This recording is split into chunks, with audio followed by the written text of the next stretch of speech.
Alright guys, a quick one. Here, I'll detail how to pin and unpin contacts to the top of the message app on iPhone. So if you want to pin some contact at the top of your message on your iPhone here, then here's a video for you.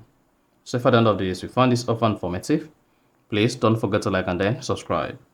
Now to pin and unpin contacts to the top of the iMessage app on your iPhone, all you need to do is go ahead and open the message app, then locate the contact you want to pin, press and hold it and click on pin.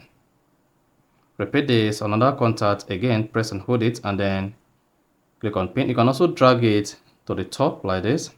So drag the contact to the top by pressing and holding the contact and then drag it to where you want to pin the contact. So even if you exit the iMessage application on your iPhone, you come back and open it again, then you should see the pinned contact.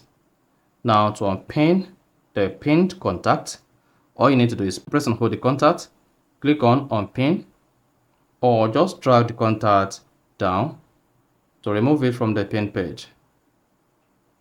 Like that. You see that? So with this, you can pin and unpin contact on your iMessage app. So that is basically how to pin and unpin contact at the top of the Messages app on iPhone. So if you found this offer informative, please don't forget to like and then subscribe.